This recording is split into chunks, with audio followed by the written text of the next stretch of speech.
உம்மலாகாத காரியம் ஒன்றுமில்லை, உம்மலாகாத காரியம் ஒன்றுமில்லை.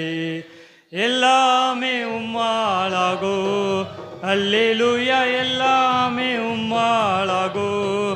ஆகும் எல்லாமாகோ, உம்மாலேதான் எல்லாமாகோ. ஆகும்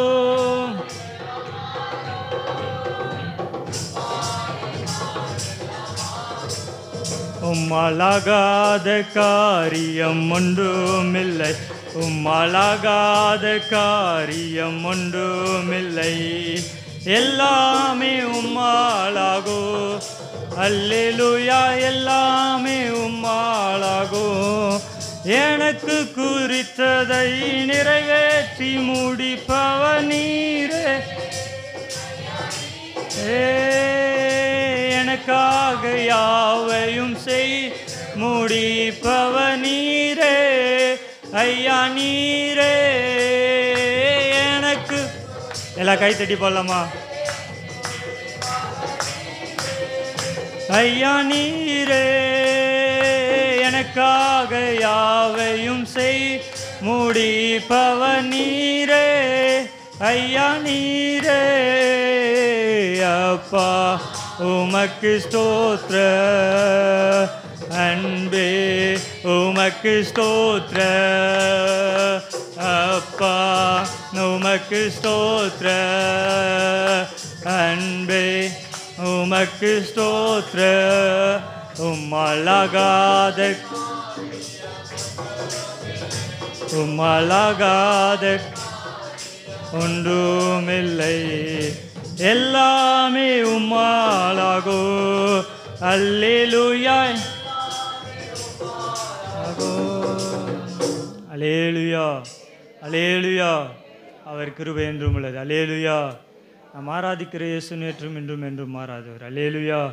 வந்திருக்கிற யாவரையும் இயேசு நாமத்தில் வாழ்த்துதை தெரிவித்துக் கொள்கிறேன். அவர் மேலானவர். அல்லேலூயா. எத்தனையோ வட மாநிலங்களில் எத்தனையோ திருச்சபைகளை இந்த 2-3 வாரங்களில் நிறைய திருச்சபையில் இடிச்சிருக்கிறாங்க. ஆனால் ஆண்டவர் ஒரு நல்ல கட்டிடத்தை கொடுத்து இங்கே நம்மளை ஆராதிக்க வச்சுருக்கிறாங்கன்னா ஏதோ ஒரு காரணம் உண்டு. அல்லேலூயா, அல்லேலூயா. அப்போ என்ன காரணன்றதை கர்த்தரிடத்தில் கேட்கணும். அல்லேலூயா. ஆண்டவரே நான் இங்கே ஆராதிக்கிறேன், ஏன்பா என்னை கிறிஸ்தவனா தெரிந்தெடுத்தீங்க, ஏன்பா என்னை ஒரு உம்மை ஆராதிக்கிற பிள்ளையாக ஏற்றுக்கொண்டீங்க, ஏன் அப்படின்றத நீங்கள் தான் கர்த்தருடைய சமூகத்தில் கேட்கணும். அல்லேலூயா, அல்லேலூயா.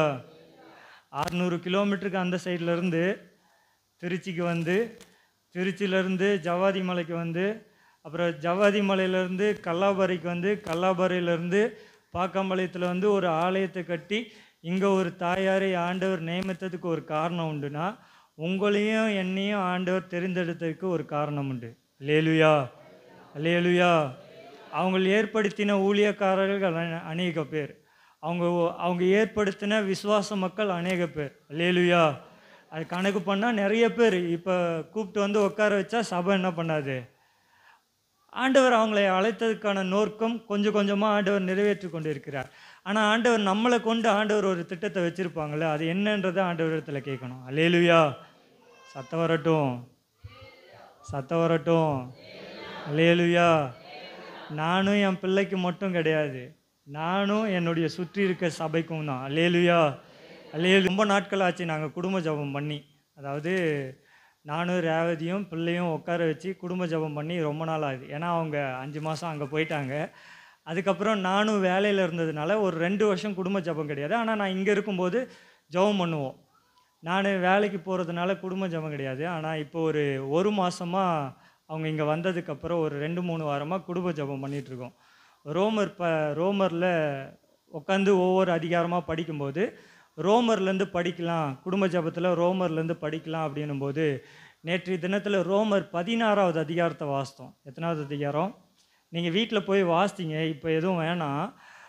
அந்த இடத்துல பவுல் சொல்கிறாங்க, தனக்கு ஊழிய பாதையில் இருந்த எல்லாருக்கும் என்ன சொல்கிறாருன்னா நன்றி சொல்கிறாங்க. எது சொல்கிறாங்க? நேற்று ஜபம் நாங்கள் குடும்ப ஜபம் பண்ணி முடிச்சுட்டு நான் 10-10:30 போயிட்டு பக்கத்து ரூமில் உட்காந்து நான் ஜபமெல்லான்னு உட்காரும்போது அங்கே நான் திருப்பும்போது இந்த ரோமர் 16வது அதிகாரம் தான் என் மனதில் ஓடிச்சு. என்ன தெரியுமா? இத்தனை பேருக்கு நன்றி சொல்கிறாருன்னா அப்போ இவர் இத்தனை பேர் என்ன பண்ணல, மறக்கல. வாழ்க்கையில் மறக்காதவர்களாய் இருக்கணும். அல்லேலூயா. பவுல் தன்னுடைய வாழ்க்கையில் ரோமர் 16வது அதிகாரம் எழுதி முடித்த உடனே, ரோமர் 16வது அதிகாரத்துக்கு அப்புறம் பவுல் இறந்துட்டார். அவரை எப்படி கொன்னாங்கன்னு வேதாகமத்தில் குறிப்பிடப்படல. ஆனால் வரலாற்றின் சான்றுபடி அவரை வெட்டி கொன்று இருப்பாங்கன்னு சொல்கிறாங்க.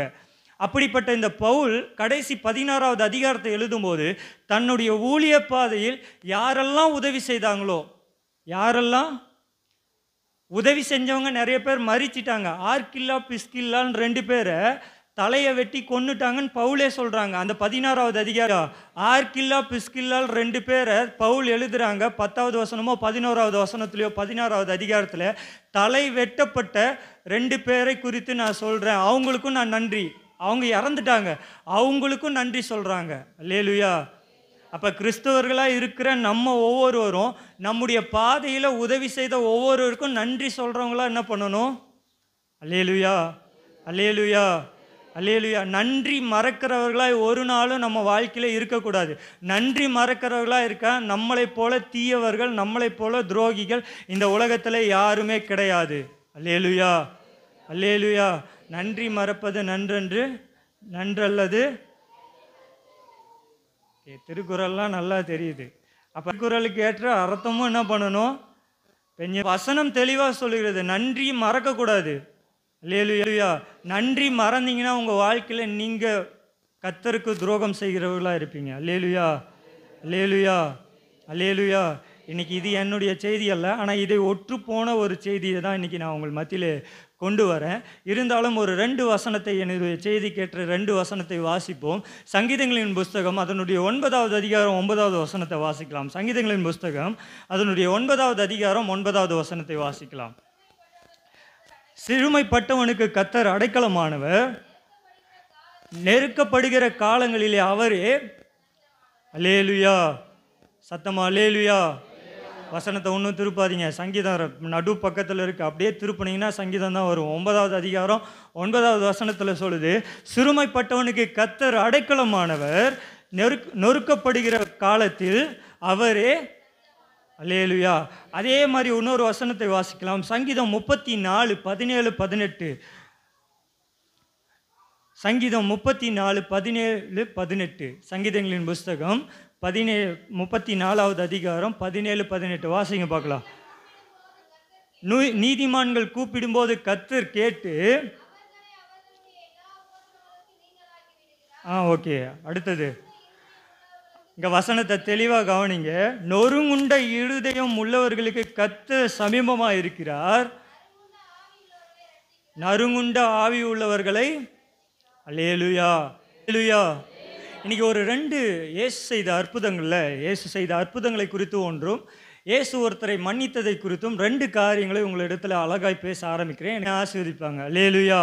இந்த 2 வசனங்களை வாசிக்கும்போது பொதுவான ஒரு காரியம் சொல்லுகிறது, நொறுங்குண்ட ஆவி. என்ன ஆவி? இல்லைனா நொறுக்கப்பட்டவர்கள், இல்லைனா ஒடுக்கப்பட்டவர்கள். ஆண்டவர் யாரை தேடி இந்த உலகத்திற்கு வந்தாங்கன்னா நொறுக்கப்பட்டவர்களையும் ஒடுக்கப்பட்டவர்களையும் தான் தேடி. அல்லேலூயா, அல்லேலூயா. இயேசு யாரை தேடி வந்தாங்கன்னா நொறுக்கப்பட்டவர்களையும் ஒடுக்கப்பட்டவர்களையும் தான் இயேசு தேடி வந்தாங்க. அப்படி அநேகரை ஆண்டவர் அற்புதம் பண்ணாங்க. ஒரு அற்புதங்களை இயேசு இந்த வேதாகமத்தில் செய்திருக்கிறாங்க. அதை செய்த எல்லாருமே நெருக்கப்பட்டவர்கள், ஒடுக்கப்பட்டவர்கள், கஷ்டத்தில் வந்தவங்க, வேதனையில் வந்தவங்க, துக்கத்தில் வந்தவங்க, துன்பத்தில் வந்தவங்க. கர்த்தருடைய சமூகத்தில் ஒருத்தர் வந்து நிற்கும்போது அவர்களுக்கு கர்த்தர் கண்டிப்பாய் பதில் தருகிற தேவன். அல்லேலூயா, அல்லேலூயா. இங்கே வசனம் அதை தான் சொல்லுகிறது. 9வது அதிகாரத்தில் 9வது வசனம், சிறுமைப்பட்டவர்களுக்கு கர்த்தர் அடைக்கலம். சங்கீதம் 9:9 சிறுமைப்பட்டவர்களுக்கு கர்த்தர் அடைக்கலம். அல்லேலூயா, அல்லேலூயா. அப்போ சிறுமைப்பட்டவர்களுக்கு கர்த்தர் அடைக்கலம்னா நம்முடைய வாழ்க்கையில் எதெல்லாம் சிறுமையாக இருக்கோ அதை கர்த்தருடைய சமூகத்தில் வந்து உட்காரும்போது கர்த்தர் அதை நிறைவாய் மாற்றுவாங்க. அல்லேலூயா, அல்லேலூயா. சங்கீதத்தில் இப்படி சொல்லப்பட்டவன் மேல் சிந்தை உள்ளவன் பாக்கியவான், கர்த்தர் தீங்கு நாட்களில். அல்லேலூயா. அப்போ சிறுமைப்பட்டவன் மேலே கர்த்தர் சிந்தையாக என்ன பண்ணுறாங்க? அப்போ நம்ம ஒவ்வொருவர் மேலே கர்த்தர் சிந்தையாக இருக்கிறாங்கன்னா அப்போ ஏன் கர்த்தர் சில காரியங்களுக்கு பதில் தரமாட்டேன்றாங்க அப்படின்றத குறித்து தான் இன்றைக்கி பேச போகிறேன். அல்லேலூயா, அல்லேலூயா. சிறுமைப்பட்டவர்களை தாங்குகிறவர், ஆனால் என்னுடைய என்னுடைய பிரசங்கத்தின் தலைப்பு சிறுமைப்பட்டவர்கள் அல்லது ஒடுக்கப்பட்டவர்களை தாங்குகிறவர் கர்த்தர். ஆனால் ஏன் அற்புதம் நடக்கலை? அல்லேலூயா. ஏன் அதிசயம் நடக்கலை? ஏன் நம்முடைய வாழ்க்கையில் நிறைவான காரியங்கள் இன்னும் நடக்க மாட்டேங்குது? ஏன் நம்ம ஜெபிக்கிறதுக்கு ஏன் பதில் வர மாட்டேங்குது? நம்ம வேண்டுகிற காரியத்திற்கு ஏன் உத்தரவு வர மாட்டேங்குது? நெருக்கப்பட்ட சூழ்நிலையாக இருக்கிறோம், கண்ணீர் வடிக்கிற சூழ்நிலையாக இருக்கும், ஏன் கண்ணீர் கவலைகள் மாற மாட்டேங்குது? அல்லேலூயா. எழுதின சுவிசேஷ புஸ்தகம் எல்லாரும் எடுத்துக்கொள்ளலாம். மத்தேயு எழுதின சுவிசேஷ புஸ்தகம் அதனுடைய 8வது அதிகாரம், அதனுடைய 2வது வசனம், 3வது வசனம், 4வது வசனம். அப்பொழுது குஷ்டரோகி ஒருவன்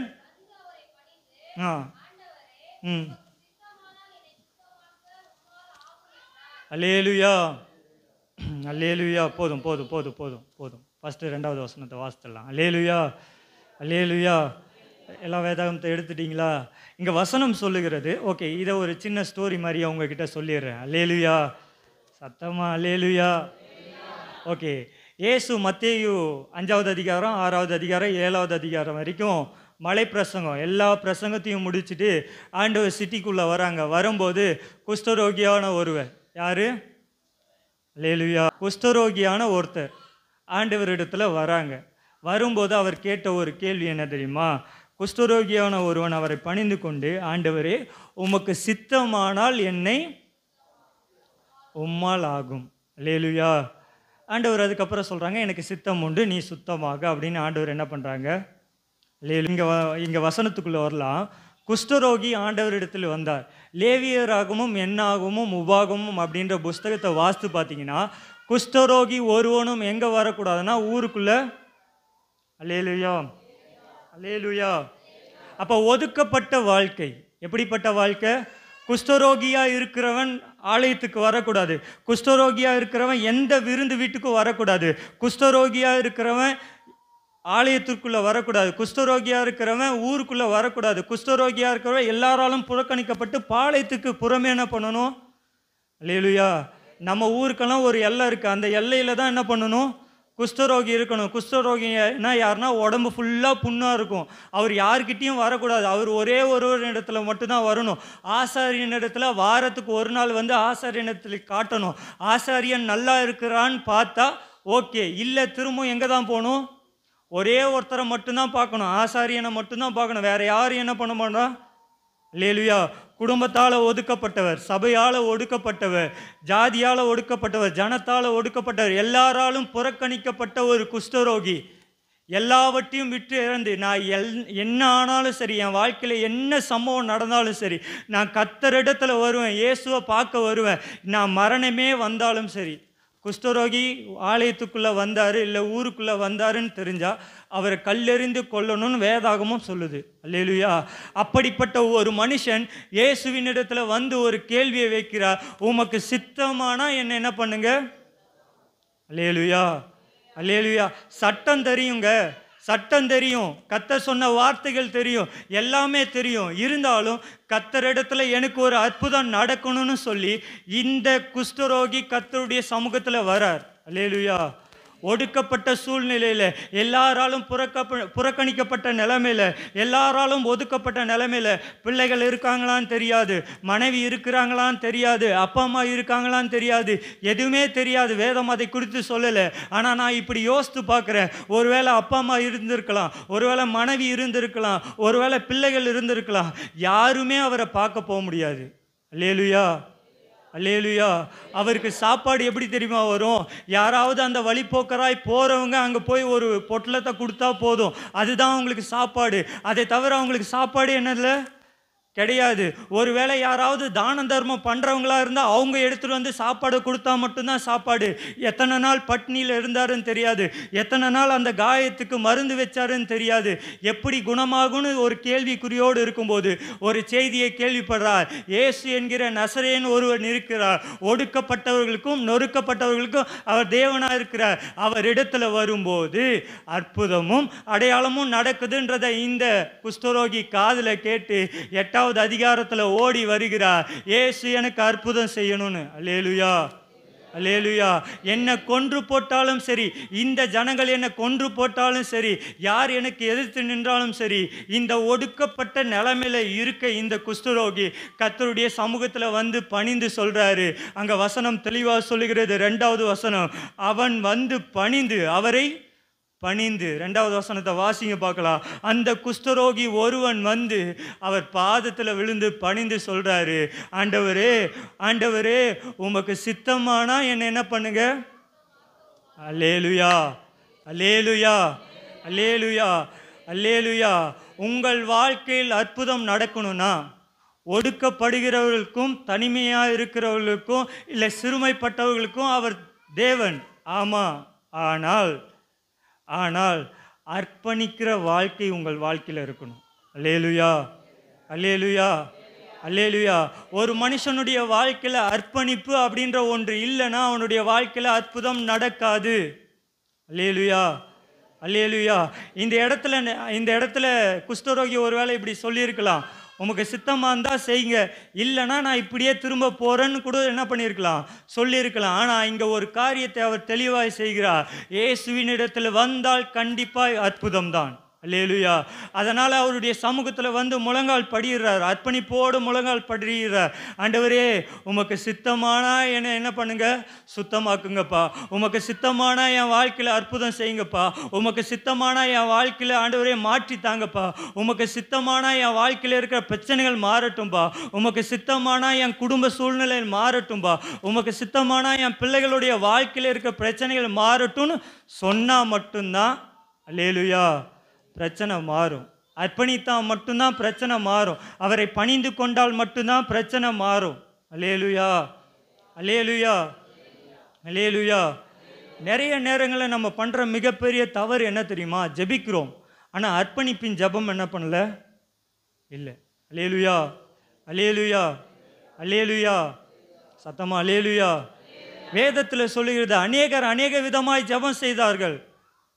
உபவாசத்தை குறித்து அநேகமாய் சொல்லுகிறது. மத்தேயு எழுதின சுவிசேஷத்தில் அநேக காரியமாய் வசனங்கள் சொல்லுகிறது ஜெபத்தை குறித்து.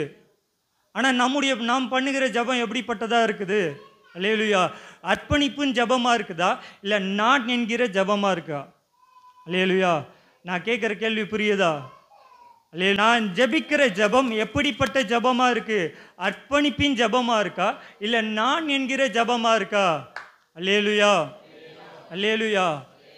2 பேர் கர்த்தருடைய சமூகத்தில் ஜெபம் பண்ணாங்க. ஆண்டவர் சொல்கிறாங்க 2 பேர் ஜெபம் பண்ணாங்க. அதில் ஆயக்காரனும் பரிசேயன் எப்படி ஜெபம் பண்ணார்?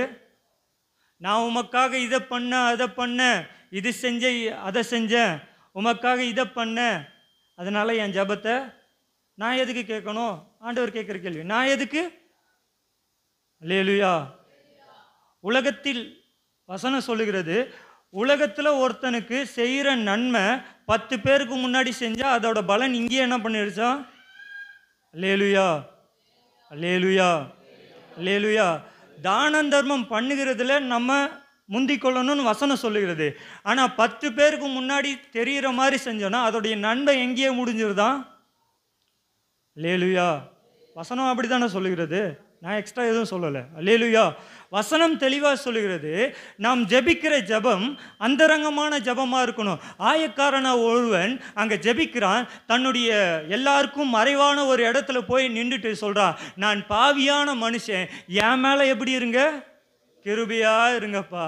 நான் அக்கிரமம் செய்தவன், நான் பாவம் செய்தவன். ஒருவேளை யோபுவை போல ஜெபம் பண்ண பழகிக்கணும். ஒருவேளை நான் பாவம் செஞ்சிருந்தா, ஒருவேளை என் பிள்ளைகள் பாவம் செஞ்சிருந்தா.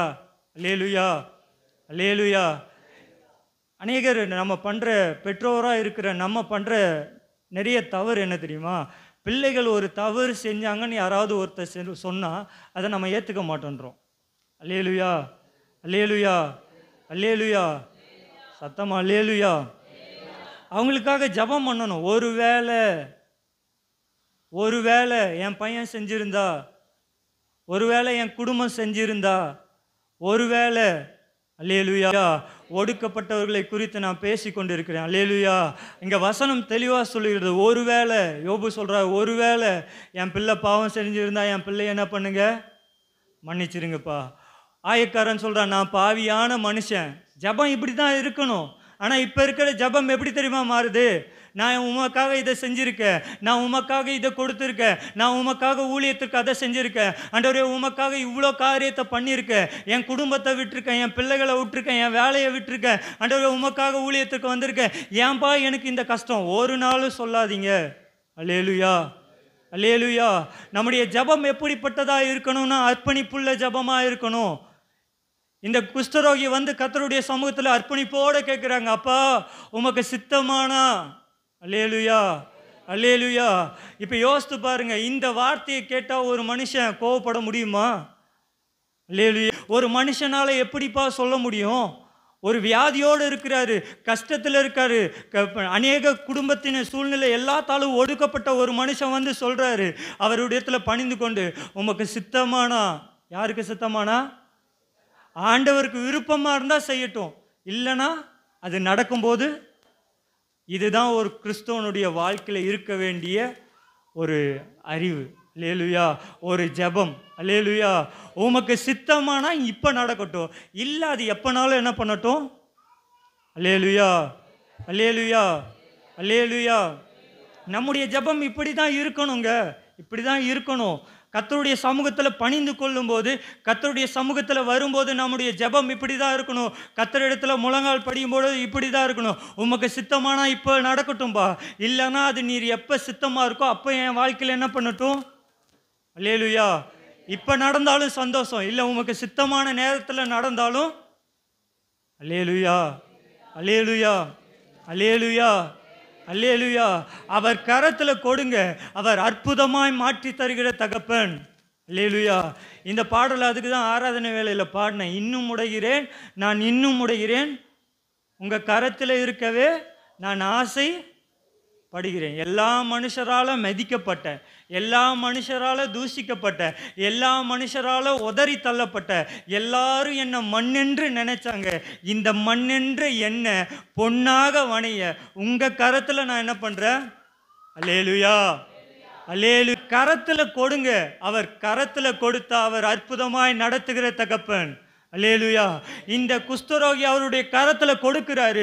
கொடுக்கும்போது ஆண்டவர் சொல்லுகிறாங்க, அதை அப்படியே தொடர்ச்சியாக வாசிக்கும் போது நான் சொல்கிறேன் பாருங்க, 4வது வசனத்தில் 3வது வசனத்தில், இயேசு கையை நீட்டி அவனை தொட்டு, எனக்கு சித்தம் உண்டு சுத்தமாகு என்றார். உடனே அவன் குஷ்டரோகம் அவன் சுத்தமானான். அல்லேலூயா.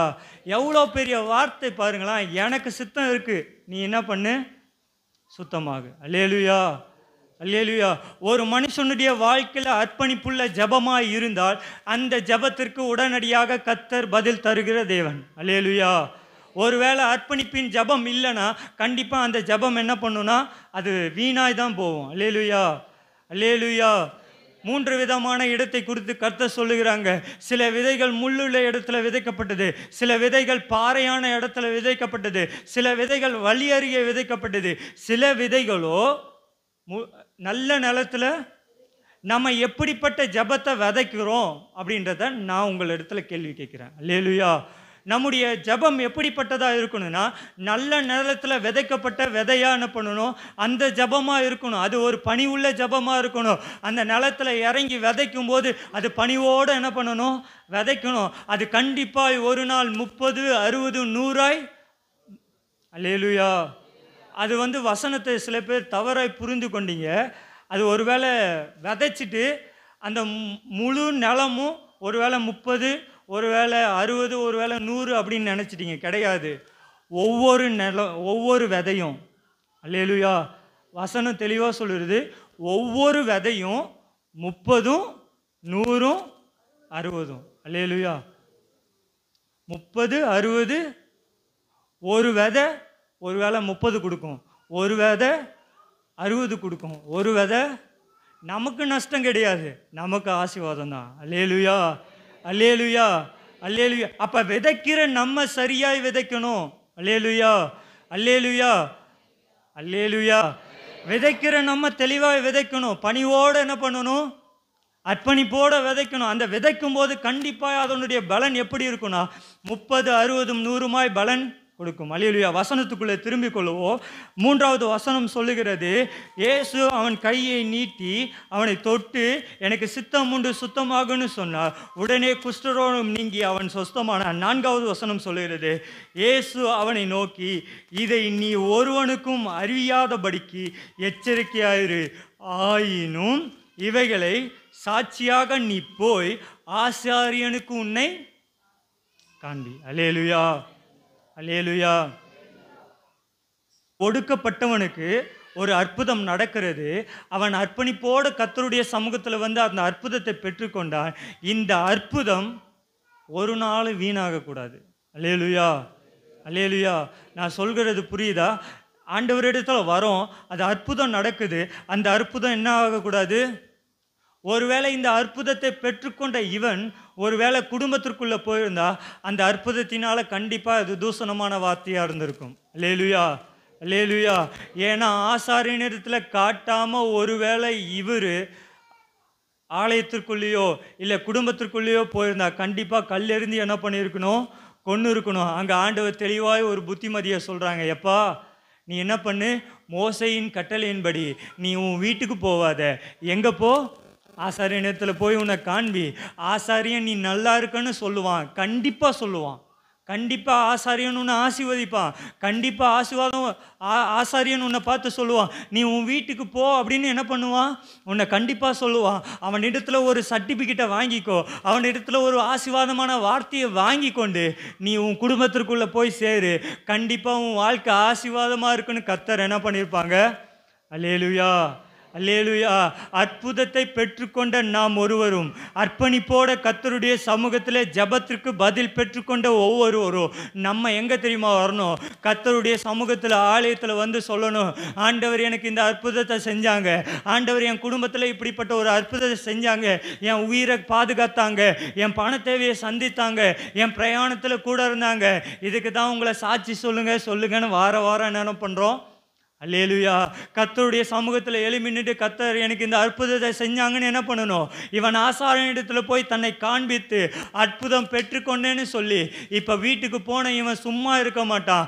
இவன் கர்த்தர் தனக்கு செய்த அற்புதத்தை ஆயிரம் ஜனங்களுக்கு சொல்லி, கர்த்தர் எனக்கு இந்த ஒரு அற்புதத்தை செஞ்சாங்க, கர்த்தர் எனக்கு இந்த ஒரு அதிசயத்தை செஞ்சாங்கன்னு சொல்லி அநேகருக்கு சாட்சி உள்ள ஜீவியத்தை வாழ்ந்திருப்பார். அல்லேலூயா, அல்லேலூயா.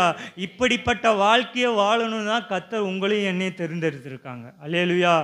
நான் ஆரம்பத்தில் ஒரு கேள்வி கேட்டேன் தெரியுமா? ஏன் நம்மளை ஆண்டவர் தெரிந்தெடுத்தாங்க அப்படின்னு ஒரு கேள்வி கேட்டதான் தெரியுமா? ஏன் தெரியுமா? இப்படிப்பட்ட அற்புதத்தையும் அடையாளத்தையும் ஆண்டவர் என் வாழ்க்கையில் செஞ்சாங்கன்னு ஆயிரம் ஜனங்களுக்கு அறிவிக்க உங்களையும் என்னையும் ஆண்டவர் தெரிந்தெடுத்திருக்காங்க. அல்லேலூயா. ஒடுக்கப்பட்ட நிலைமையில இருந்த நம்மளையோ, அநேகரால் ஒதுக்கப்பட்ட நிலைமையிலையோ, மிதிக்கப்பட்ட நிலைமையிலையோ, தூஷணமான வார்த்தைகள் நம்மளை பார்த்து பேசினவங்க மத்தியிலையோ கர்த்தர் இந்த நிலைமைக்கு கர்த்தர் கொண்டு வந்து நிறுத்தியிருக்காங்க. காரணம் ஏன் தெரியுமா? அநேக 1000 ஜனங்களுக்கு இயேசுவை அறிவிக்கும்படியாய். அல்லேலூயா, அல்லேலூயா. அர்ப்பணித்தால் அற்புதம் கண்டிப்பாக உங்கள் வாழ்க்கையிலே நடக்கும். அல்லேலூயா. அடுத்தது ஒரு 2வது காரியத்தை வாசிக்கலாம். லூக்கா எழுதின சுவிசேஷம் 7வது அதிகாரம் 36வது வசனம் சொல்லுகிறது. 37வது வசனத்திலே, அந்த ஊரில் இருந்த பாவியாகிய அவன் என்ன பாவம் செய்தான்னு தெரில, ஆனால் ஒருவேளை நம்ம யோசித்தாலே நம்ம பாவினாலே என்ன பண்ணுறோம்? எல்லாமே யோசித்துருவோம். அப்படிப்பட்ட ஒரு ஸ்திரீ தான். அல்லேலூயா. 36வது வசனத்தில் சொல்லுது, பரிசேயன் ஒருவன் ஆண்டவரிடத்தில் வந்து என் வீட்டுக்கு சாப்பிட வாங்கன்னு என்ன பண்ணுறாரு? கூப்பிடுறாங்க. இயேசுவோட 12 சீஷர்களும் போய் சாப்பிட உட்காரும்போது அப்போ பாவியாகிய ஒரு ஸ்திரீ, அந்த ஊரில் இருந்த ஒரு பாவியான ஒரு ஸ்திரீ, இயேசு இந்த பரிசேயன் வீட்டில் இருக்காருன்னு தெரிஞ்சு என்ன பண்ணுறாங்க? அவங்க வீட்டில் விலை உயர்ந்த ஒரு பரிமள தைலத்தை ஒரு குப்பியில், ஒரு பாத்திரத்தில், ஒரு சின்ன கிண்ணத்தில் எடுத்துகிட்டு வந்து என்ன பண்ணுறாங்க? இயேசுக்கிட்ட வந்து அவருடைய பின்னாடி நின்று கண்ணீர் வடிக்கிறாங்க, அழுதுட்டு இருந்த அவங்க கொஞ்ச நேரத்தில் அந்த பரிமள தைலத்தை கீழே அவங்க பாதத்தில் ஊற்றி அந்த கண்ணீரினால் அவங்க பாதத்தை என்ன பண்ணுறாங்க? தன்னுடைய தலைமயிரினால் என்ன பண்ணுறாங்க? முடியினால் அந்த பாதத்தை துடைச்சிட்டே இருக்கும்போது இந்த பின்னாடி இருக்கிற ஒரு 12 பேர் இருக்காங்க. அந்த 12 பேரில் ஒருத்தர் இப்படி யோசிக்கிறாங்க, என்னென்னா இந்த விலை உயர்ந்த இந்த பரிமள தைலத்தை விற்றுருந்தா எவ்வளோ வெள்ளிக்காசு கிடைக்கும்? 5 வெள்ளிக்காசு என்ன பண்ணும்? அந்த இடத்துல அப்படி தான் சொல்லுது. ஒருவேளை இந்த வெள்ளிக்காசு என்ன பண்ணியிருக்கலாம், விற்றுருந்தா நமக்கு என்ன பண்ணியிருக்கோம்? பிரச்சனை தீங்கி இருந்திருக்கும். ஒருவேளை வெள்ளி காசு கிடச்சிருக்கும், காசு கிடச்சிருக்கும், அந்த அம்மாவுக்கு இருக்கிற பிரச்சனைகள் மாறி இருக்கும் அப்படின்னு இந்த சைடு யோசித்து பார்க்குறாங்க. அப்போ இயேசு ஒரு ஓமையான ஒரு வார்த்தையை சொல்கிறாங்க. இந்த வார்த்தையை மட்டும் தெளிவாக கவனிங்க. அல்லேலூயா, அல்லேலூயா, அல்லேலூயா. பெரிய எஜமான் ஒரு 2 பேருக்கு கடன் கொடுக்கிறார். ஒருத்தனுக்கு 50 வெள்ளிக்காசும். ஒருத்தருக்கு எத்தனை வெள்ளிக்காசு சொல்லுங்க பார்க்கலாம்? 50 வெள்ளிக்காசும். இன்னொருத்தனுக்கு 500 வெள்ளிக்காசு. எத்தனை வெள்ளிக்காசு? ஒருத்தனுக்கு 50, ஒருத்தனுக்கு 500. கொஞ்ச நாட்கள் கழிச்ச பின்னாடி இவங்க 2 பேரால் காசு கொடுக்க முடியல. கடனாக கொடுத்த காசு கொடுக்க முடியல. இந்த எஜமான் அந்த 2 பேரையும் கூப்பிட்டு இந்த 2 பேரோடைய கடனையும் மன்னிச்சிட்டாரு. என்ன பண்ணிட்டாங்க? பா 500 ரூபாய் கொடுத்தல, நீயே வச்சுக்கோ. 50 ரூபாய் கொடுத்தல, நீயே. இன்னும் உங்களுக்கு புரியுற மாதிரி சொல்லட்டுமா? ஒருத்தனுக்கு 1 லட்ச ரூபாய் காசும் இன்னொருத்தனுக்கு 10 லட்ச ரூபாய் காசும் ஒரு எஜமான் கொடுத்துட்டாரு. 10 லட்ச ரூபாய் கடன் வாங்கினவனாலையும் கொடுக்க முடியல, 1 லட்ச ரூபாய் கடன் வாங்கினவனாலையும் கொடுக்க முடியல. இந்த 2 பேரையும் எஜமான் கூப்பிட்டு 10 லட்ச ரூபாய் கொடுத்தவனையும் 1 லட்ச ரூபாய் கொடுத்தவனையும் கூப்பிட்டு உங்கள் 2 பேருடைய கடனையும் நான் மன்னிச்சிட்டேன், நீங்கள் அந்த காசை நீங்களே வச்சுக்கோங்கன்னு என்ன பண்ணிட்டாரு? சொல்லிட்டாரு. இப்போ சொன்னதுக்கப்புறம் இந்த 2 பேரில் யார் எஜமான் மேலே ரொம்ப அன்பாக இருப்பாங்க? எத்தனை லட்சம்?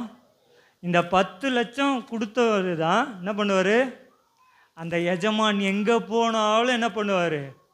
அந்த எஜமான் என்ன சொல்கிறாரோ செய்கிறாரோ தெரியாது, அந்த எஜமானுடைய காலடியிலே இருந்து என்ன பண்ணுவார்? யோசித்து பாருங்க. 10 லட்ச ரூபாய் ஒரு பணத்தை ஒருத்தர் மன்னிக்கிறாருன்னா அவருடைய மனசு எப்படிப்பட்டதாக இருக்கும்னு. அவன் காலையே என்ன பண்ணுவார்? 1 லட்சக்காரனும் அப்படி தான் இருப்பான்.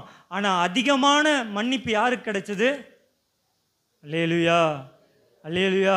இந்த உதாரணத்தை ஆண்டவர் சொல்லிட்டு இப்போ அப்படியே திரும்பி சீமோன் பேதுருவை பார்த்து ஆண்டவர் சொல்கிறார்.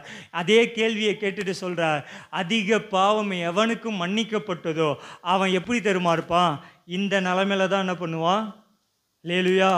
உன் பாவம் உனக்கு மன்னிக்கப்பட்டது சீமோன், உன் பாவம் உனக்கு மன்னிக்கப்பட்டது. மத்தேயு, மார்க்கு, உன் பாவம் உனக்கு மன்னிக்கப்பட்டது. நீங்கள் எனக்கு பண்ணாத ஒரு காரியத்தை இந்த பெண்மணி எனக்கு பண்ணுறாங்கன்னா அப்போ இவ எப்படிப்பட்ட பாவத்தில் இருந்திருப்பான்னு கொஞ்சம் யோசித்து பாருங்க. அப்படிப்பட்ட பாவத்தில் இருந்த இவள், நீ எனக்கு என்ன பண்ணலை? தலையில் எண்ணெய் வார்க்கலை, என் காலை கழுவலை, என் கையை கழுவலை, எனக்கு செய்ய வேண்டிய உபகரணங்களை ஒன்றும் பண்ணலை. ஆனால் இந்த பெண், இவளுக்கு மன்னிக்கப்பட்ட பாவம், இவள் மேலே சுமத்தப்பட்ட பாவம் அதிகம். ஆனால் இந்த பெண்ணுக்கு எனக்கு எல்லா அர்ப்பணிப்போட ஒரு காரியத்தை என்ன பண்ணுறாங்க? அல்லேலூயா, அல்லேலூயா. இப்போ அப்படியே நான் வசனத்துக்குள்ளே உங்களை திருப்பி கொண்டு போகிறேன். முதலாவது அந்த வசனத்தை வாசிக்கலாம். 37வது வசனம். அந்த ஊரில் இருந்த பாவியான ஒரு ஸ்திரீ. அல்லேலூயா. பாவியான ஒரு ஸ்திரீ. எப்படிப்பட்ட ஸ்திரீ? குடும்பத்தால் ஒதுக்கப்பட்ட ஸ்திரீ, குடும்பத்தால் தள்ளப்பட்ட ஸ்திரீ. ஒருவேளை கணவன் இருந்திருப்பாங்களான்னு தெரியாது. கணவனால் ஒதுக்கப்பட்ட ஸ்திரீ, பக்கத்து வீட்டாரால் தூஷணமாய் பேசப்பட்ட ஸ்திரீ. ஒருவேளை வீட்டை விட்டு வெளியே வந்தால் இவளை பார்த்தவங்க காரி மூஞ்சில் கூட என்ன பண்ணியிருப்பாங்க? என்னென்ன கெட்ட வார்த்தையை சொல்லி திட்டிருக்க முடியுமோ அவ்வளோ கெட்ட வார்த்தையை சொல்லி இந்த ஸ்திரீயை ஒரு வேளை திட்டிருக்கலாம். அவ்வளோ மோசமான வாழ்க்கையில் இருந்த இந்த ஸ்திரீ. அல்லேலூயா. வசனத்தை லூக்கா எழுதும்போது, லூக்கா கொஞ்சம் டீசெண்டான ஆள், கொஞ்சம் மரியாதை தெரிஞ்ச ஆள். அந்த லூக்காவே எப்படி எழுதுறாருன்னா, ஊரில் இருந்த பாவியான ஸ்திரீன்னு என்ன பண்ணுறாரு? அல்லேலூயா, அல்லேலூயா. லூக்காவே இப்படி எழுதும்போது அப்போ வீட்டுக்கு பக்கத்தில் இருக்கவங்களாம் என்ன பேச்சு பேசியிருப்பாங்கன்னு யோசித்து பாருங்க. அவளா, அவனா, அவன் வாழ்க்கையிலையா, அவள் வாழ்க்கையிலையா? எவ்வளவோ வார்த்தைகள் நம்மையும் நம்ம குடும்பத்தையும் பார்த்து, இல்லை உங்களையும் உங்கள் குடும்பத்தையும் பார்த்து அநேக வார்த்தைகள் வந்திருக்கும். அநேக வார்த்தையினால் நொறுக்கப்பட்டிருப்போம். அல்லேலூயா. அநேக சொற்களினால் நம்மளை குத்தி இருப்பாங்க. ஈட்டியை எரிகிறது போல சொற்களினால் குத்தி எரிஞ்சிருப்பாங்க. அப்படிப்பட்ட வார்த்தைகள் நமக்கு நேராக என்ன பண்ணியிருக்கோம்? அநேக வார்த்தைகளை சொல்லியிருக்கலாம். அநேக விதமாக என்ன பண்ணியிருக்கலாம்? இங்கே சொல்கிற மாதிரி தான், இன்னும் உடைகிறேன், நான் இன்னும் உடைகிறேன், உங்கள் கரத்தில் இருக்கவே நான் ஆசைப்படுகிறேன். இதில் ஒரு வார்த்தை சொல்லுகிறது, எவர்களால் மிதிக்கப்பட்டேனோ அவர்களால் மதிக்கப்பட்டேனே, எவர்களால் மிதிக்கப்பட்டேனோ அவர்களால் மதிக்கப்பட்டேனே. இன்னும் உடைகிறே, நான் இன்னும் உடைகிறே, உங்க கரத்தில் இருக்கவே நான் ஆசைப்படுகிறேன். உலகத்தின் பார்வையிலே அழுக்காக இருந்தேன் ஐயா, உந்தனின் பார்வை மட்டும் அழகாக தெரிந்தேன் ஐயா. உலகத்தின் என் கூட சேர்ந்து பாடுங்க. அழுக்காக இருந்தேன் ஐயா, உந்தனின் பார்வை மட்டும் அழகாக தெரிந்தேன் ஐயா. அழுக்கென்று தூக்கி எறியாமல் அழகென்று அணைத்து கொண்டீரே, அழுக்கென்று தூக்கி எறியாமல் அழகென்று அணைத்து கொண்டீரே. இன்னும் உடைகிறே, நான் இன்னும் உடைகிறே, உங்க கரத்தில் இருக்கவே நான் ஆசைப்படுகிறேன். இன்னும் உடைகிறே, நான் இன்னும் உடைகிறே, உங்க கரத்தில் நான் ஆசைப்படுகிறேன். அல்லேலூயா. ஒருவேளை வீட்டோட டோரை மூடிட்டு, நீ என்னை பார்த்து இப்படியெல்லாம் சொல்லிட்டாங்களே, என் குடும்பத்தை பார்த்து இப்படி சொல்லிட்டாங்களே, என் பிள்ளைகளை பார்த்து இப்படியெல்லாம் சொல்லிட்டாங்களே, என் குடும்பம் இப்படி நினைக்குது, நீ என்னை பார்த்து பாவியான ஸ்திரீன்னு சொல்கிறாங்களே, என்னை பார்த்து இந்த வார்த்தையை சொல்லி திட்டுறாங்களேன்னு சொல்லி அந்த பெண்மணி போய் வீட்டோட கதவில் உக்காந்துக்கிட்டு, பாவி என் மீது ஏன் இந்த அன்பு, இப்படி கூட என்ன பண்ணியிருக்கலாம்? எத்தனையோ காயங்கள் என் மேலே வந்துச்சுப்பா, எத்தனையோ துரோகங்கள் வந்துச்சுமான்னு ஒருவேளை கண்ணீரை வடித்து அழுதுருக்கலாம்.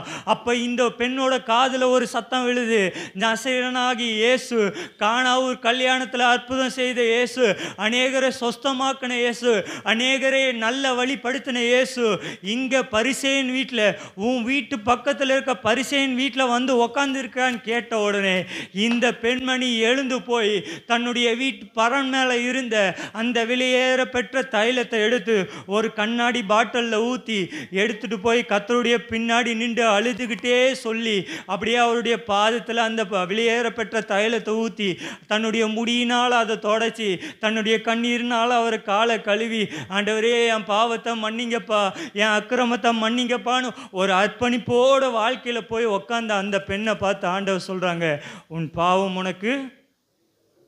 அல்லேலூயா, அல்லேலூயா. 47வது வசனம். ஆதலால்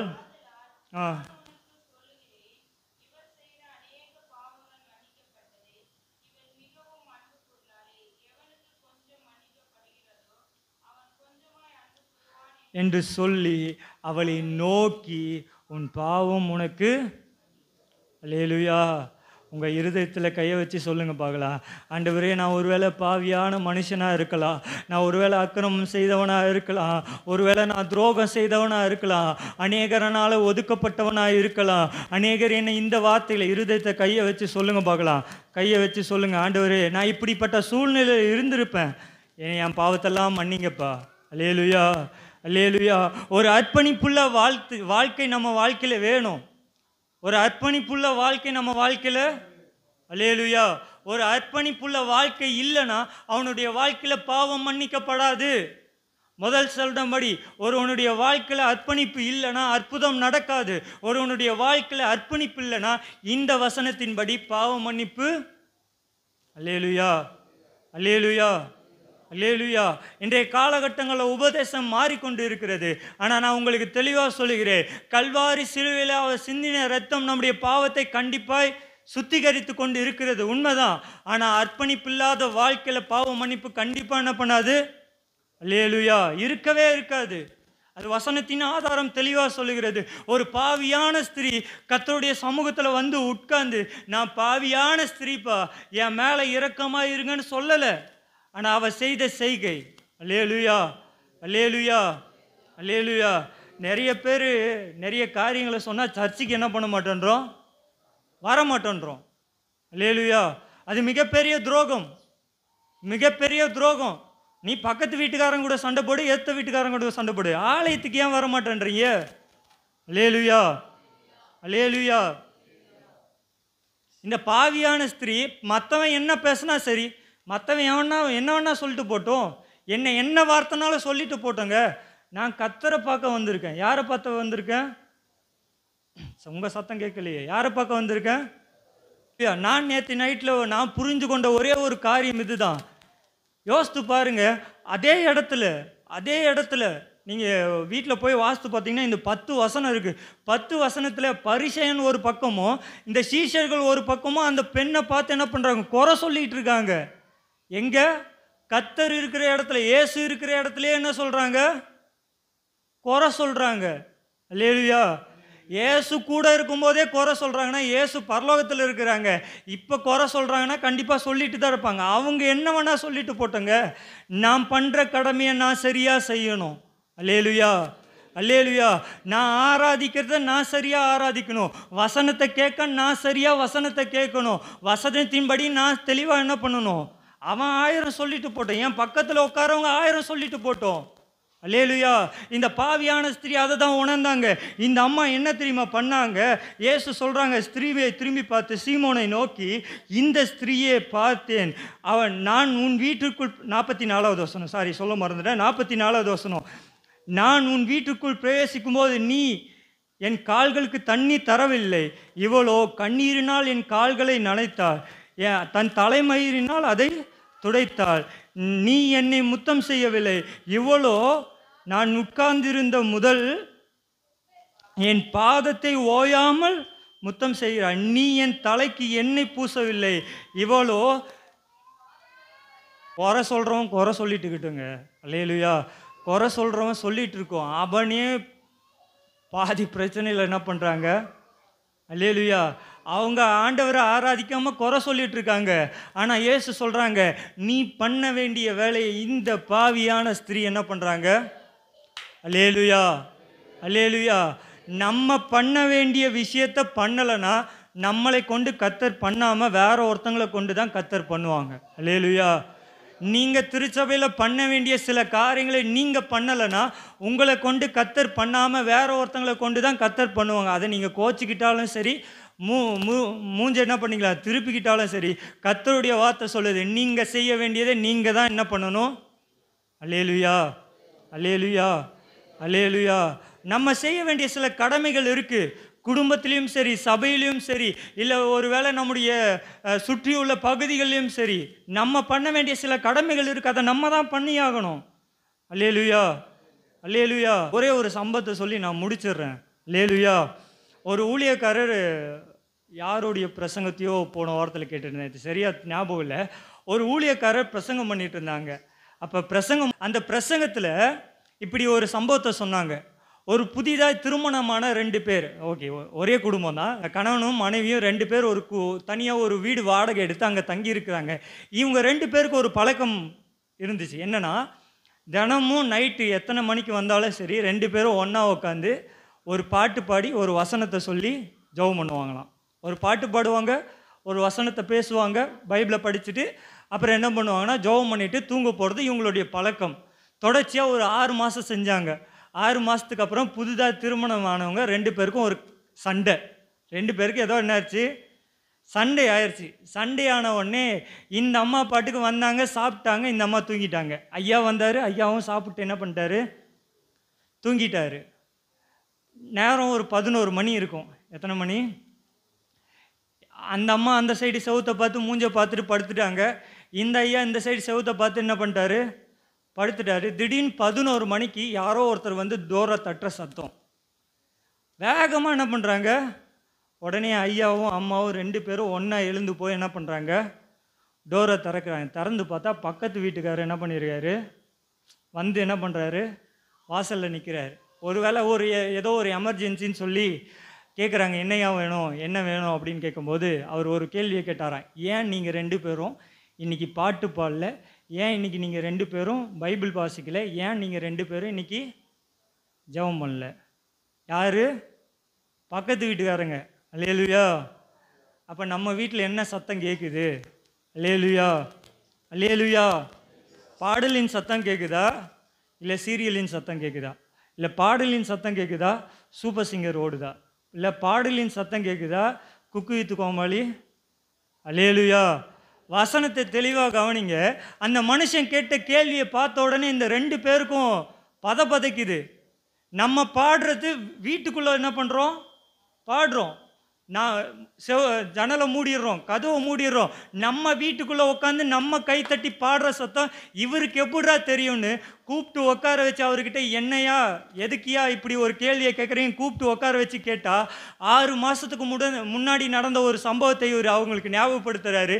நீங்கள் முதல்ல இங்கே வந்து நீங்கள் ஒரு பாடின பாட்டு உண்மையாக என் மனசை என்ன பண்ணிச்சு, நான் நிறைய கடன் பிரச்சனையில் இருந்தேன், அநேக பிரச்சனை போராட்டத்தில் இருந்தேன். அன்றைக்கி நைட்டு 10 மணிக்கு நான் செத்துடலான்னு சொல்லி என் வீட்டில் ஃபேனில் நான் என்ன பண்ணேன், தொங்கலான்னு சொல்லி என் வீட்டில் இருக்க எல்லா ஜன்னலையும் எல்லா கதவையும் மூடிட்டு நான் சேர் மேலே ஏறி நின்று நான் கதவை கட்டிகிட்டு இருக்கும்போது திடீர்னு பார்த்தா ஒரு ஜன்னல் திறந்துருச்சு. நல்லா பூட்டிகிட்டு இருந்த ஜன்னல் எப்படி திறந்ததுன்னு தெரில.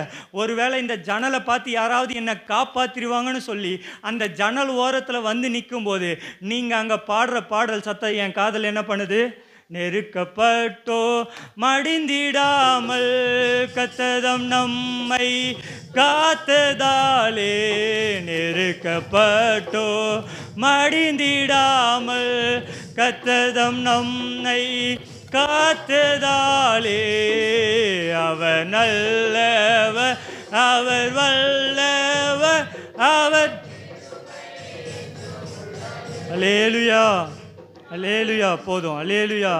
இந்த இப்படி ஒரு பாடல் சத்தம் என் காதில் என்ன பண்ணுது, உடனே இந்த சத்தத்தை கேட்ட உடனே எனக்கு என்னதுன்னு தோணல. அந்த 2 ஜன்னலை திறந்து வச்சுட்டு ஒரு சேரை எடுத்துகிட்டு வந்து உக்காந்து இந்த காதில் என்ன பண்ண, நீங்கள் 1/2 மணி நேரம் ஜெபிக்கிறத இந்த காதில் கேட்டங்க. நீங்கள் ஒரு பாடலை பாடுவீங்க, ஒரு வசனத்தை வாசிப்பீங்க, ஒரு ஜெபம் பண்ணுவீங்க, பக்கத்து வீட்டுக்காரங்களுக்கு ஏற்ற வீட்டுக்காரங்களுக்கு எல்லாருக்கும் ஜெபம் பண்ணுவீங்க.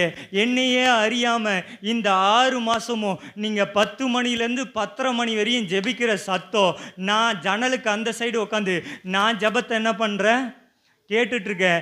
இன்னைக்கு சத்தத்தை கேட்கலையேன்னு சொல்லி நான் வந்து என்ன பண்ணுறேன், தட்டிட்டு சொல்கிறாரு. அவர் கடைசியாக சொன்ன வார்த்தை என்ன தெரியுமா, நீங்கள் சண்டையாவது போடுங்க, இல்லை நீங்கள் என்னவாவது பண்ணுங்க, உங்கள் வீட்டில் என்ன பிரச்சனை இருந்தாலும் சரி, எனக்காக அந்த 1/2 மணி நேரம் என்ன பண்ணுங்க, அங்கே உட்காந்து பாட்டை பாடி என்ன பண்ணுங்க. இப்போ யோசித்து பாருங்கள் அவங்க 2 பேருக்கு எப்படி இருக்கும்னு. அல்லேலூயா அல்லேலூயா. இந்த சத்தம், நம்ம பாடுற சத்தம், நம்ம வேதம் வாசிக்கிற சத்தம், நம்ம ஜெபிக்கிற சத்தம், ஒரு வேளை அல்லேலூயா ஒருவேளை வீட்டில் இருக்கிறவங்களுக்கு அது வந்து கலதை கத்துற மாதிரி தான் இருக்கும். நம்ம பாடுற பாட்டு சில பேருக்கு கலதை கத்துற மாதிரி தான் இருக்கும். ஆனால் நான் பாடுற பாட்டு என் வீட்டு பக்கத்துலேயோ இல்லை எதிர்த்த வீட்லேயோ இல்லை நிலத்தில் வேலை செய்கிறவங்களுக்கோ அந்த சத்தம் இனிமையான சத்தமாக இருக்கும். அது இயேசுவின் சத்தமாக இருக்கும். அல்லேலூயா அல்லேலூயா அல்லேலூயா. இந்த பாவியான ஸ்திரீ இயேசு இந்த வீட்டில் இருக்கிறாங்கன்னு கேட்டு வந்த ஒரு ஸ்திரீ. அல்லேலூயா. பரிசேயின் வீட்டில் ஆண்டவர் இருக்கிறாரு.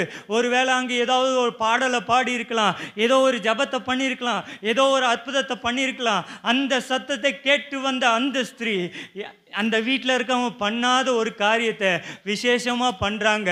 அர்ப்பணிப்போடு அவர் கால்களை கழுவுறாங்க, அவர் கால்களில் கண்ணீர்னால் துடைக்கிறாங்க, அவர்கள் கால்களில் முத்தம் செய்கிறாங்க, ஓயாமல் முத்தம் செய்கிறாங்க. ஆண்டவர் அப்படிப்பட்ட ஸ்திரீயை பார்த்து சொல்கிறாங்க, உன் பாவம் உனக்கு. அல்லேலூயா. ஒருவனுடைய வாழ்க்கையில் அர்ப்பணிப்பு இருந்தால் அந்த அர்ப்பணிப்பு மன்னிப்பை கொண்டு வரும். அல்லேலூயா. அது எப்படிப்பட்ட பெரிய பாவமாக இருந்தாலும் சரி, இயேசுவின் நாமத்தில் இந்த காலை வேளையில் சொல்கிறேன், ஒருவேளை எப்படிப்பட்ட பெரிய பாவமாக இருந்தாலும் சரி, அந்த பாவத்திற்கு மன்னிப்பு உண்டு. திரும்பவும் இயேசு அந்த பாவத்துக்கு உங்களை கொண்டு போக மாட்டாங்க. அல்லேலூயா. அது எப்படிப்பட்ட ஜபமாக இருக்கணும்னா அர்ப்பணிப்புள்ள ஜபமாக இருக்கணும். அல்லேலூயா அல்லேலூயா. அர்ப்பணிப்புள்ள ஜபம் மட்டும்தான் விடுதலையை கொண்டு வரும். அர்ப்பணிப்புள்ள ஜபம் மட்டும்தான் அற்புதத்தை செய்யும். அர்ப்பணிப்புள்ள ஜபம் மட்டும்தான் நம்ம வாழ்க்கையில மேலே மேலே கொண்டு போகும். அற்புதமுள்ள ஜபம் மட்டும்தான் அதிசயத்தை கொண்டு வரும். அற்புதமுள்ள ஜபம் தான் அநேகருக்கு சாட்சி உள்ள ஜீவியத்தை வாழ செய்யும். அர்ப்பணிப்புள்ள ஜபம் தான் நம்ம வாழ்க்கையில் உயர உயர கொண்டு போகும். அல்லேலூயா. இன்னைக்கு காலை வேளையில் கர்த்தருடைய வார்த்தை இதுதான் சொல்லுகிறது, ஒடுக்கப்பட்டவர்களுக்கு அவர் அடைக்கலம் உள்ளவர். ஆனால் நான் செய்ய வேண்டிய ஒரு காரியம், அர்ப்பணிப்புள்ள வாழ்க்கையை வாழ்கிறேன். அர்ப்பணிப்புள்ள ஜெபத்தை செய்யணும், அர்ப்பணிப்புள்ள காரியத்தை செய்யணும். நான் என்கிற காரியம் ஒரு நாள் இருக்கக்கூடாது. அல்லேலூயா. யோசித்து பாருங்க, ஒருத்தருடைய காலை கழுவுறதுக்கு என்ன தைரியம் வேணும்? அல்லேலூயா. அத்தனை பேர் இருக்காங்க, 12 பேர் இருக்கிறாங்க, வீட்டில் எத்தனை பேர் இருந்தாங்கன்னு தெரியாது. என்ன தைரியம் வேணுங்க? என்ன தைரியம் வேணும்? அடுத்தவன் என்ன வேணா நினச்சிட்டு போட்டுங்க. அவர் காலை அழகாக என்ன பண்ணுறாங்க, துடைக்கிறாங்க, கண்ணீரினால் நனைக்கிறாங்க, வெளியேறப்பட்ட தைலத்தை என்ன பண்ணுறாங்க, கொண்டு வராங்க, அவருடைய காலை முத்தம் செய்கிறாங்க. அடுத்தவன் என்ன வேணா சொல்லிட்டு போட்டோம், நான் இங்கே கை தட்டி ஆராதிக்கிறது அவனுக்கு பைத்தியமாகவே தோணட்டும். வசனம் இப்படி தான் சொல்லுகிறது, அநேகருக்கு நாங்கள் செய்கிற காரியங்கள் பைத்தியமாய் தோன்றும், ஆனால் நாங்கள் யாரை மகிமைப்படுத்துகிறோம்? அல்லேலூயா. சொல்லுங்க பார்க்கலாம், யாரை மகிமைப்படுத்துகிறோம்? தேவனை மகிமைப்படுத்துகிறோம். அல்லேலூயா. அப்போ தேவனை மகிமைப்படுத்துகிற நம்ம அடுத்தவனை குறித்து வெட்கப்பட, அல்லேலூயா, என் வீட்டில் பாட்டு பாட நான் வெட்கப்படக்கூடாது, நான் ஜெபிக்க வெட்கப்படக்கூடாது. அநேகருடைய வாழ்க்கையில் இதுதான் காரணம். வெட்கத்தினால தான் நீங்கள் உங்கள் வாழ்க்கையில் முன்னேற முடியாமல், அல்லேலூயா அல்லேலூயா, ஜெபிக்க வெட்கப்படக்கூடாதுக்கும் வெட்கப்படாமல் அர்ப்பணிப்புள்ள வாழ்க்கை, கைத்தட்ட வெட்கப்படக்கூடாது, ஜெபம் பண்ண வெட்கப்படக்கூடாது, நான் கிறிஸ்தவன்னு சொல்ல என்ன பண்ணக்கூடாது. அல்லேலூயா அல்லேலூயா. அநேகர் ஸ்கூலில் கிறிஸ்தவன் சொல்கிறதுக்கு என்னது, நான் சர்ச்சுக்கு போகிறவன் சொல்கிறதுக்கு என்ன பண்ணுறாங்க. அல்லேலூயா. அவன் என்ன வேணா நினச்சிட்டு போட்டோங்க, நான் கர்த்தரை ஆராதிக்க வருகிறவன். அல்லேலூயா. என்னை கொண்டு ஆண்டவர் அநேக அற்புதங்களை ஏன் கல்லூரியில் செய்வாங்க, என்னை கொண்டு ஆண்டவர் அநேக அற்புதங்களை என் பள்ளிக்கூடத்தில் செய்வாங்கன்னா, நீங்கள் அர்ப்பணிப்புள்ள வாழ்க்கையை என்ன பண்ணணும், வாழணும். அப்படியே எழுப்பி நிற்போமா கர்த்தருடைய சமூகத்தில், அப்பாவை நோக்கி பார்த்து சொல்லுங்க பார்க்கலாம். ஆண்டவரே உம்மை துதிக்கிறோம் துதிக்கிறோம் துதிக்கிறோம் துதிக்கிறோம். அர்ப்பணித்தேன் என்னை அர்ப்பணித்தேன் அர்ப்பணித்தேன் நான் அர்ப்பணித்தேன் என் ஆவி ஆத்ம சரீரம் அர்ப்பணித்தேன் என் ஆவி ஆத்ம சரீரம் அர்ப்பணித்தேன் அப்பா என்னை முழுவதும் அர்ப்பணித்தேன் ஐயா. நான் உயிரோடு இருக்கும் நாளெல்லாம் உமக்கு சொந்தமையா. அப்பா என்னை முழுவதும் அர்ப்பணித்தேன் ஐயா. நான் உயிரோடு இருக்கும் நாளெல்லாம் உமக்கு சொந்தமையா. அர்ப்பணித்தேன் நான் அர்ப்பணித்தேன் அர்ப்பணித்தேன் நான் அர்ப்பணித்தேன் என் ஆவி ஆத்ம சரீர அர்ப்பணித்தேன் என் ஆவி ஆத்ம சரீர அர்ப்பணித்தேன் அப்பா என்னை முழுவதும் அர்ப்பணித்தேன் ஐயா. உயிரோடு இருக்கும் உமக்கு சொந்தமையா. அப்பா என்னை முழுவதும் அர்ப்பணித்தேன் ஐயா. நான் உயிரோடு இருக்கும் நாள் எல்லாம் உமக்கு சொந்தமையா. உள்ளமுடல் எல்லாமே உமக்கு தந்தேனையா. உள்ளமுடல் எல்லாமே உமக்கு கள்ளங்கவடு இல்லாமல் காத்து கொள்ளுங்கய்யா. ஒரு கள்ளங்கள் சேர்ந்து சொல்லுங்க பார்க்கலாம். அர்ப்பணித்தே நான் அர்ப்பணித்தே